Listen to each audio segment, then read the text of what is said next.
जय श्री कृष्णा। राधे राधे। प्रिय भक्तों, आप सभी का इस YouTube चैनल पर हार्दिक स्वागत करती हूँ। आज के इस वीडियो में मैं आप सभी के लिए लेकर आई हूँ आषाढ़ महीने में जो कृष्ण पक्ष में जो एकादशी पड़ती है, योगिनी एकादशी की व्रत कथा लेकर आई हूँ। चलो शुरू करते हैं, रसपान करते हैं योगिनी एकादशी व्रत कथा का। महाभारत काल की बात है कि एक बार धर्मराज युधिष्ठिर ने भगवान श्री कृष्ण से कहा, हे त्रिलोकनाथ, मैंने ज्येष्ठ माह के शुक्ल पक्ष की निर्जला एकादशी की कथा तो सुनी है। अब आप कृपया करके आप आषाढ़ माह के कृष्ण पक्ष की एकादशी कथा सुनाइए। इस एकादशी का नाम तथा महात्म्य क्या है, सो आप मुझे विस्तार पूर्वक बताइए। भगवान श्री कृष्ण कहते हैं, हे पांडु पुत्र, आषाढ़ माह के कृष्ण पक्ष की एकादशी का नाम योगिनी एकादशी है। इसके व्रत से सभी पाप नष्ट हो जाते हैं। यह व्रत इस लोक में भोग कर परलोक में मुक्ति देने वाला होता है।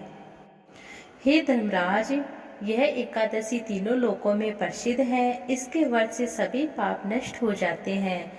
तुम्हें मैं पुराण में कही गई कथा सुनाता हूँ, ध्यान पूर्वक इस कथा का श्रवण करो। कुबेर नाम का एक राजा अलकापुरी नाम की नगरी में राज्य करता था। वह बड़ा ही शिव भक्त था। उनका हेममाली नामक एक यक्ष सेवक था जो पूजा के लिए फूल सदैव लाया करता था। हेममाली की विशालाक्षी नाम की एक अति सुंदर स्त्री थी। एक दिन वह मानसरोवर से पुष्प लेकर आया, किंतु कामासक्त होने के कारण पुष्पों को रखकर अपनी स्त्री के साथ रमण करने लगा।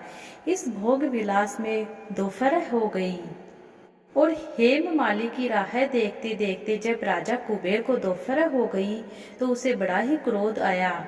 क्रोध पूर्वक अपने सेवकों को आज्ञा दी कि तुम लोग जाकर पता लगाओ कि हेममाली अभी तक पुष्प लेकर क्यों नहीं आया। जब सेवकों ने इसका पता लगाया तो राजा के पास जाकर बताया, हे राजन, वह हेममाली अपनी स्त्री के साथ रमण कर रहा है। इस बात को सुनकर राजा कुबेर ने हेममाली को बुलाने की आज्ञा दी। डर से कांपता हुआ हेममाली राजा के सामने उपस्थित हो जाता है। उसे देखकर कुबेर को अत्यंत क्रोध आता है। उसके होठ फड़फड़ाने लगते हैं। राजा ने कहा, अरे अधर्म, तूने मेरे परम पूज्य देवता देवाधिदेव महादेव शिव जी का अपमान किया है। मैं तुझे श्राप देता हूँ कि तू स्त्री के वियोग में तड़पे और मृत्यु लोक में जाकर कोटि का जीवन व्यतीत करेगा। इस तरह से कुबेर के श्राप से वह तत्क्षण स्वर्ग से पृथ्वी पर आ गिरा, कोढ़ी हो गया। उसकी स्त्री भी उससे बिछड़ गई, परंतु मृत्युलोक में जाकर उसने अनेक भयंकर कष्ट भोगे, किंतु शिव की कृपा से उसकी बुद्धि मलिन नहीं हुई। उसे पूर्व जन्म की भी सुधि रही। अनेक कष्टों को भोगता हुआ तथा अपने पूर्व जन्म के कुकर्मों को याद करता हुआ हिमालय पर्वत की तरफ वह चल पड़ता है। चलते चलते वह मार्कंडेय ऋषि के आश्रम में जा पहुंचा। वह ऋषि के अत्यंत वृद्ध तपस्वी थे। वे दूसरे ब्रह्म के समान प्रतीत हो रहे थे। उनका वह आश्रम ब्राह्मी सभा के समान शोभा दे रहा था। ऋषि को देखकर हेममाली वहां गया, उन्हें प्रणाम करके उनके चरणों में गिर पड़ा। महर्षि की बातें सुनकर हेममाली बोला, हे मुनिवर श्रेष्ठ, मैं राजा कुबेर का अनुचर था। मेरा नाम हेममाली। मैं प्रतिदिन मानसरोवर से फूल लाकर शिव भगवान के समय कुबेर को दिया करता था, शिव भगवान की पूजा के लिए।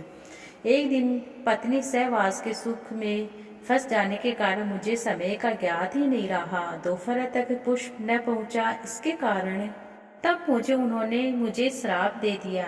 तू अपनी स्त्री का वियोग मृत्यु लोक में जाकर कोढ़ी बनकर दुख भोगेगा। इस कारण मैं कोढ़ी हो गया हूँ तथा पृथ्वी पर आकर भयंकर कष्ट भोग रहा हूँ। अतः कृपया करके आप कोई ऐसा उपाय बताइए जिससे मेरी मुक्ति हो जाए। तब मार्कंडेय ऋषि ने कहा, हे हेममाली, तूने मेरे सम्मुख सत्य वचन कहे हैं, इसलिए मैं तेरे उद्धार के लिए एक व्रत बतलाता हूँ। यदि तू आषाढ़ माह के कृष्ण पक्ष की योगिनी नामक एकादशी का विधान पूर्वक व्रत करेगा तो तेरे सभी पाप नष्ट हो जाएंगे। हेममाली को देखकर मार्कंडेय ऋषि ने कहा, तूने कौन से निकृष्ट कर्म किए जिससे तू कोढ़ी हुआ? भयंकर कष्ट भोग रहा है। महर्षि के वचन सुनकर हेममाली अति प्रसन्न होता है। उनके वचनों के अनुसार योगिनी एकादशी का विधान पूर्वक व्रत करके इस व्रत के प्रभाव से अपने पुराने स्वरूप में आ गया, अपनी स्त्री के साथ सुखपूर्वक रहने लगा। भगवान श्री कृष्ण कहते हैं कि हे राजन, इस योगिनी एकादशी की कथा का फल 88,000 ब्राह्मणों को भोजन कराने के बराबर होता है।